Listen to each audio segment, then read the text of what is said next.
जय गुरुदेव। राखो लाज हरि।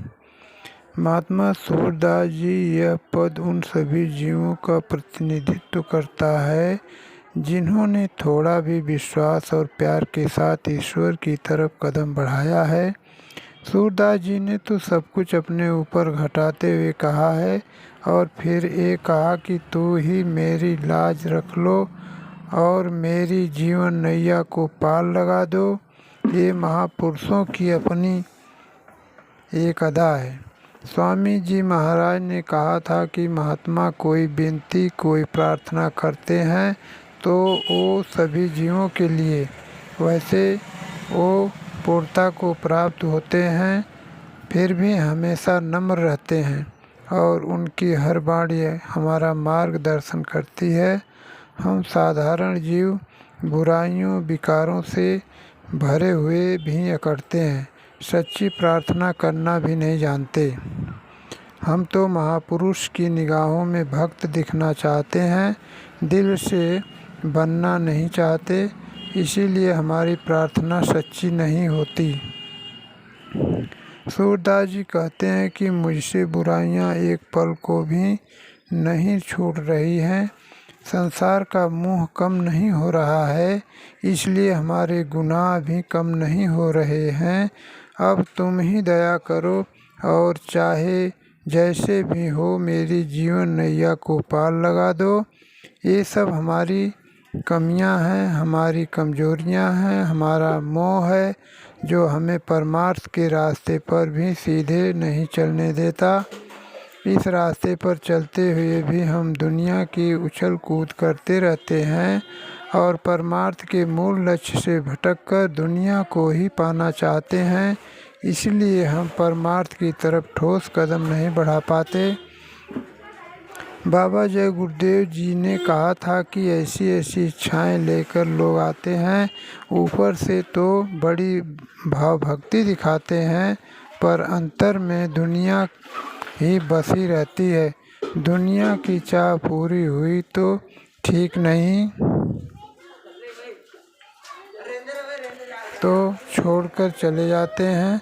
स्वामी जी महाराज ने ये भी कहा कि महात्मा सब समझते हैं लेकिन वो सबको लगाए रहते हैं और ये सोचते हैं कि धूप में जलते पत्थर से तो पानी में पड़ा पत्थर अच्छा है और कुछ नहीं ठंडा तो रहेगा। तो हम सच्ची प्रार्थना नहीं कर पाते, सच्चे दिल से अपने गुनाहों पर पछताते नहीं हैं, रोते नहीं हैं, उस मालिक के आगे सच्चे दिल से झुकते नहीं हैं, इसलिए हम अपने को सुधार नहीं पाते, साधन भजन तो दूर। ऐसी हालत में गुरु महाराज ही अपनी कृपा करें, दया करें, तभी हमारी लाज बच सकती है। हमने परमार्थ की ओर कदम तो बढ़ाया है लेकिन चाल नहीं बन पा रही है। उनकी अपार दया हो जाए तो हमारी चाल परमार्थ की हो और हम सच्चे मायनों में सत्संगी बने।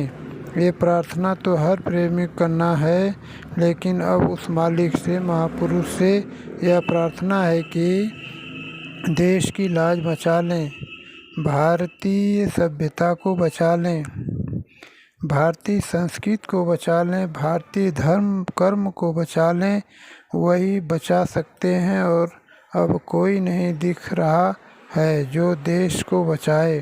समय ऐसे मोड़ पर आ गया है जहां चारों तरफ खतरा ही खतरा दिख रहा है, न शासन दिख रहा है, न प्रशासन दिख रहा है, न कहीं कोई किसी को नियंत्रण में रख पा रहा है। सब कुछ इतना उल्टा पुल्टा हो गया है कि किसी की बुद्धि काम नहीं कर रही है। समय इतना बदल गया है कि सबने लक्ष्मण रेखा पार कर दी। कृष्ण चिन्ह नहीं पढ़ा पाएंगे क्योंकि स्थिति बदल गई है। अंग्रेजी में कहें तो लेस का फैशन आ गया है। घटते कपड़े का युग आ गया और इतने नारी जगत को बहुत प्रभावित किया है। अब तो ये मालिक तुझे पूरी चादर ओढ़ना पड़ेगा क्योंकि चीर बढ़ने की गुंजाइश नहीं। स्वामी जी महाराज ने कहा था कि इस राजनीति ने देवियों को चौराहे पर लाकर खड़ा कर दिया। यह अच्छा नहीं किया।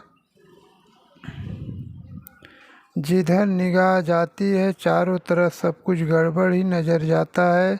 नगाड़ा बहुत बज रहा है लेकिन दिखाई कुछ नहीं देता।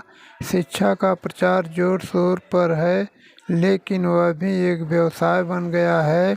नंबर बिक रहे, डिग्रियां बिक रही हैं, ये सब रोज़ खबरों की सुर्खियां बन रही हैं। एक ओर गरीबी और महंगाई की मार है तो दूसरी ओर तरह तरह के भव्य आयोजन किए जा रहे हैं। ऐसे महंगे कार्यक्रम हो रहे हैं कि समझ में नहीं आता कि गरीब का रोना रोए या खुशहाली का जश्न मनाएं। शासन कीचड़ उछाल राजनीति से ग्रसित है। हर कोई एक दूसरे की बखिया उधेड़ने में लगा हुआ है। ये रफ्तार उस समय और तेज पकड़ लेती है जब चुनाव की आहट सुनाई देती है और प्रशासन के नाम पर जो कुछ हो रहा है वो हम आप सब अनुभव कर रहे हैं। रोज़ तबादले होते हैं, अपराधी अपराध करके भाग जाता है, उसका पता नहीं लग पाता, वह खबरों की सुर्खी बन जाता है। रोज़ खबरें सुनने को मिलती है आतंकियों के घुसपैठ की, हत्या की, विस्फोट की, लेकिन कोई ठोस परिणाम नहीं निकलता कि कौन पकड़ा गया, किसको सज़ा मिली। इन सब के बीच आम जनता त्रसित है। जनता अपने ही राज्य में इतनी दुखी हो गई कि अब वो खुद कहने लगी है कि राजे महाराजे बहुत अच्छे थे, अंग्रेज शासन बहुत अच्छा था। जय गुरुदेव।